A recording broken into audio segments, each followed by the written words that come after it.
Welcome back to Making Noise with me, Rob Parker, and I am joined by two very, very special guests.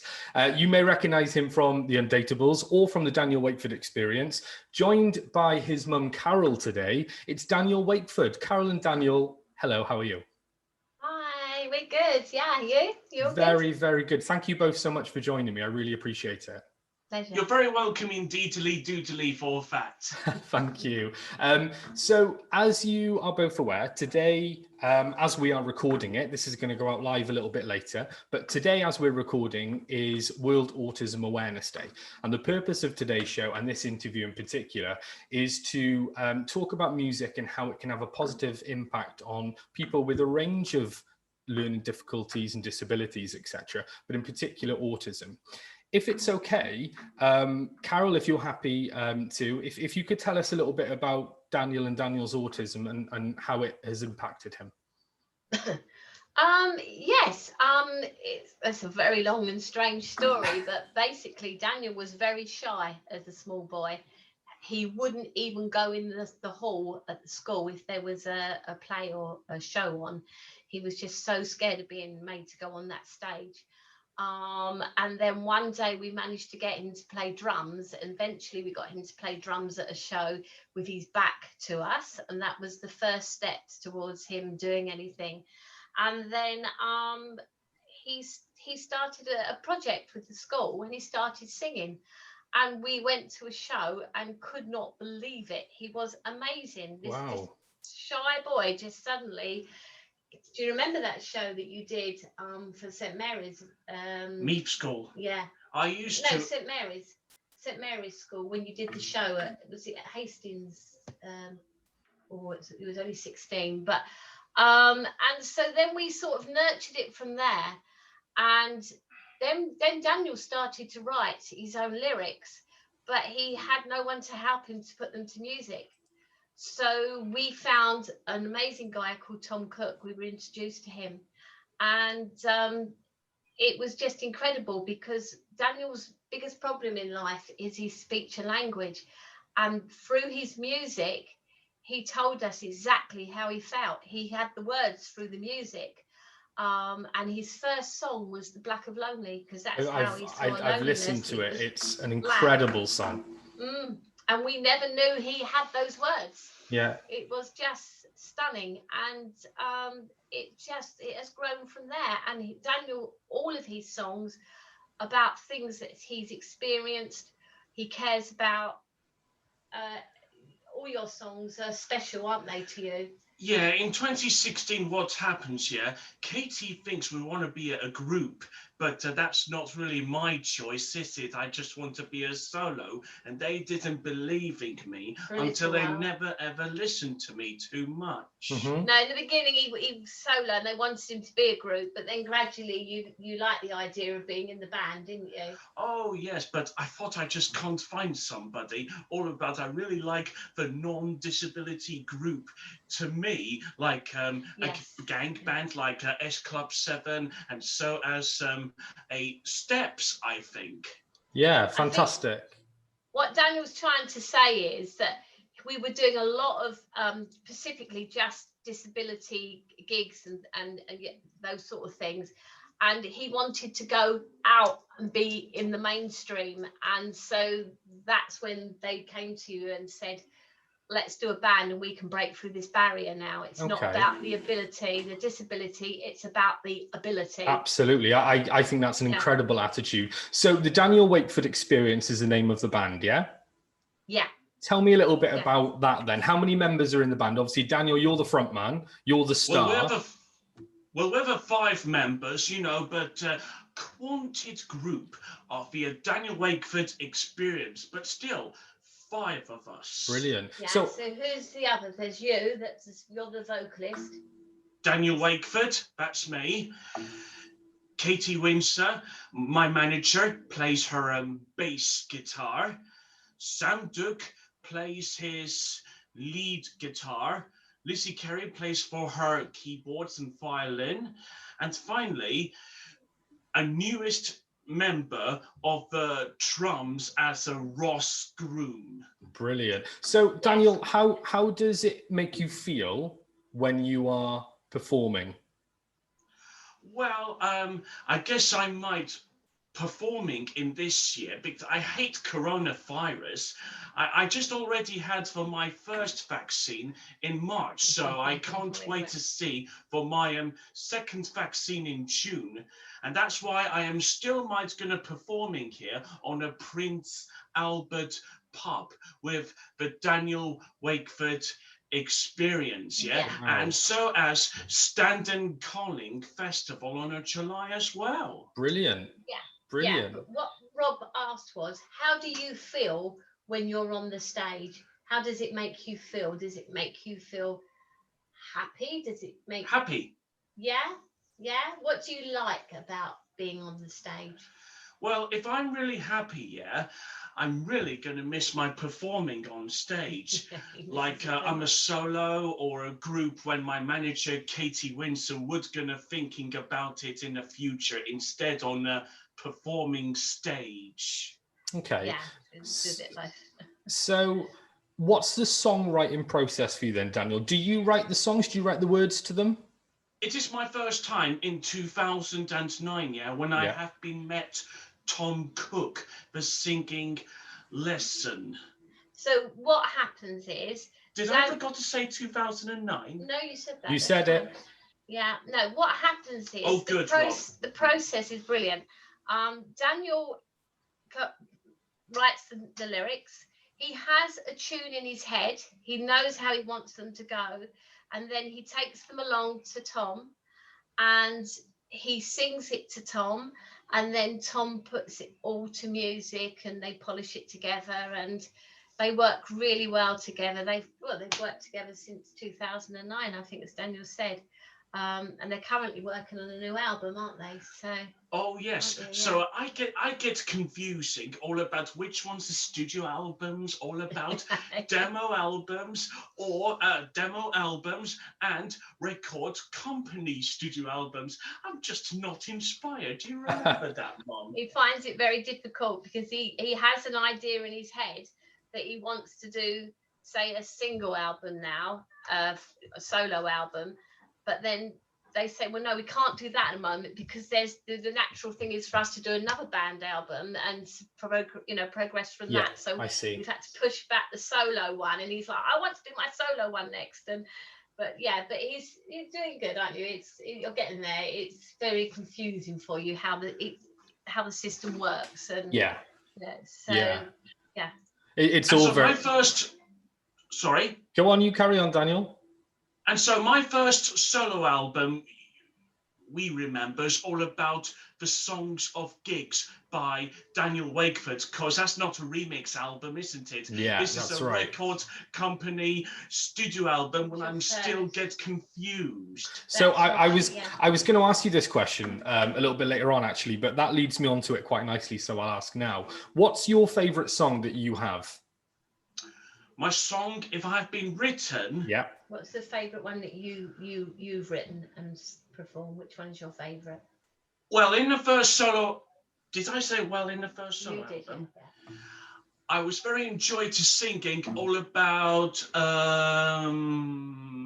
The Black of Lonely. Everybody loves The Black of Lonely. That is a beautiful song. I have to say, I've got probably two big favourites from you, Daniel, and I'll tell you them. It's a Wonderful City.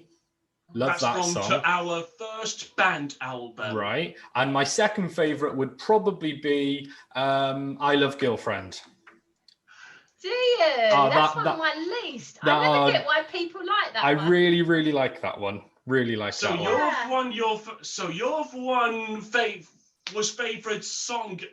My song is all about I Love Girlfriend from to my first solo album. I think it's a brilliant song. So Daniel, how do you deal with the fame? So you first became well known from the Undateables, but since then and going on to achieve what you have achieved with the band, how do you deal with the fame, particularly the Screaming Girls? I bet there's lots of them.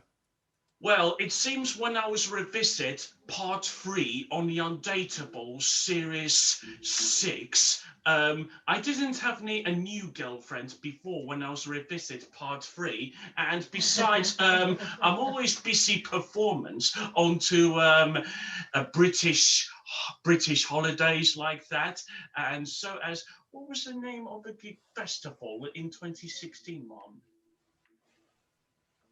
Can't think.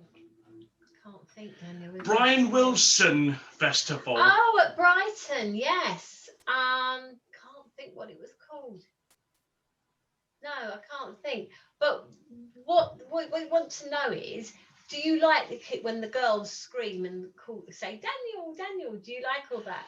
Well, girls can scream and girls can shout it to me. Yeah, he loves And it. how do you? King of a star look I was going to say that, Daniel. How do you deal with the fame, though? Do you enjoy being famous? Do you enjoy that scenario of the screaming and the shouting girls?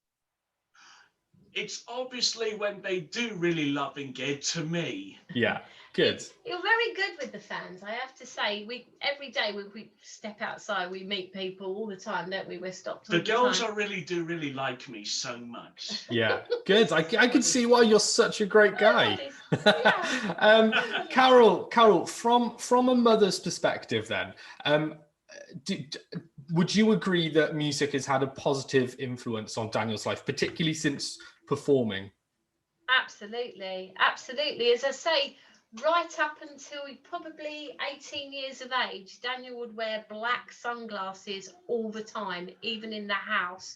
And if someone came in that he didn't know, he would close his eyes. He was just so painfully shy. That's really unbelievable now. It's hard to believe, you isn't remember now. Could possibly do a bit of it back, but and it's not hiding my eyes, isn't it? No, not at all. Now he's so confident. He stands up in front of I think we've done audience about 2,500, 3,000, and just doesn't all the rest of the band get like, oh, and he's just fine. He just gets out there, and we meet people all the time. Anywhere in the world we go, we got off the plane in New York and somebody recognised him. And he just takes it in his stride, and he meets them all. He's very polite with them, and they're lovely he attracts the nicest people, I have to say. Yeah, we absolutely. meet some amazing, because Barry and I follow all around the country selling the merchandise at all the gigs, and we meet the most amazing people. Everyone that comes along are really nice people and genuinely interested in what Daniel's doing. I mean, some are parents of children with their own disabilities, all walks of life. Some are, some aren't, but just everybody's really interested and just want to see Daniel. It's fabulous. Okay, that's really lovely. Daniel, how have you coped with the lockdown? I know we mentioned it a few moments ago, but how have you coped with the lockdown and not being performing? Has that been hard for you? Well, if I really can't wait for a junior, everyone really excitement all about the lockdown might be over, and that's why Boris Johnson from government, when he was saying goodbye to lockdown forever on the final year. Yeah, you've really not liked the lockdown, have you? No. Are you looking forward now to when we get back to, I say normal, I can't remember what normal is, but when we get back to some form of normality and you're able to go back to the stage, are you looking forward to that? Yes. Good. Yeah, I'm looking forward to it for you. So what are the plans moving forward post-lockdown for the Daniel Wakeford experience? Have you got any gigs lined up? I know it's difficult, or have you got any plans? You mentioned maybe recording. Yeah, when we're doing the first gig, that's the 17th of July. Still stand. No, that's Prince the Prince Albert pub. We're doing it. We thought we'd do a local pub. They're renowned for putting bands on there. They've had some really good bands there. But it's only 100 audience. But we thought it'd be a good idea because he's got standing call-in. He's on the main stage a week later. He hasn't performed for nearly 2 years, so be like a warm-up gig. So, absolutely, and we were just overwhelmed because the tickets sold out instantly. So they're now doing a matinee as well that day. So we got that. and then we've got the standing call in, and we've got other inquiries coming in, but we're playing it quite slowly at the moment because it'll be bad enough having to cancel 3, but if you've got to start, if you get loads and loads and then all that's involved in cancelling, we're just playing it a bit cautiously at the moment because nobody knows, do they? I mean, they say June the 21st, but obviously we all know that can change. So. Well, we're going in and out of lockdown so much I'm getting whiplash. I don't know what's going on. No. So one last question then, Daniel. Thank you so much, like I said, for joining us today. I'm really looking forward to when you can get back on the stage. What I'm hoping is that one day I can come and watch you perform because I've seen lots of videos and you really are a rock star. But one last question before pop star. Rock pop star. You really are. You really are.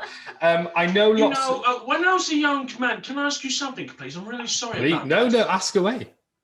When I was a young man, I am a pop star, but they think I want to be a rock star. But my brain idea was all about rock star add pop star equals rock pop star. Absolutely. That's me. So you are the rock pop star, and I think that's fantastic. Daniel, I know that a lot of our listeners and viewers, like we mentioned, will have known you and recognized you from the Undateables.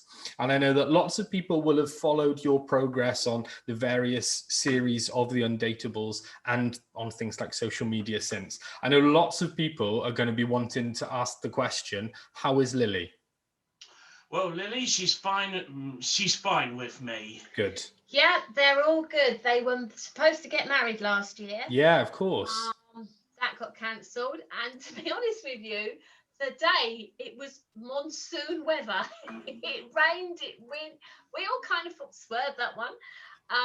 We were booked to have it this 1st of May, but of course, again, that's now cancelled. So it's going to be next year now. Right. We've decided let's give ourselves plenty of time. 17th of September 2022. Oh, that's absolutely and if fantastic. We're not out of lockdown by then, I give up. Yeah, well, listen, congratulations, Daniel, on that. I really hope that that date can go ahead because you deserve all the love and happiness in the world. Thank you so much. Well, you're very welcome. Yeah. Good. Thank you both so much for joining me today. We are going to hear some of your music now, okay? If you'd like any more information on Daniel Wakeford and the Daniel Wakeford Experience, head over to making-noise.com and I'll get some links up to the appropriate social media pages and websites. So once again, guys, thank you so much for joining me on Making Noise, and I'm hoping we'll get to catch up again soon, maybe when this is all over and we can all hook up and come and watch you live. I'm smoking. Fabulous. Cheers, guys. All the best. Okay, thank you. Bye. Bye.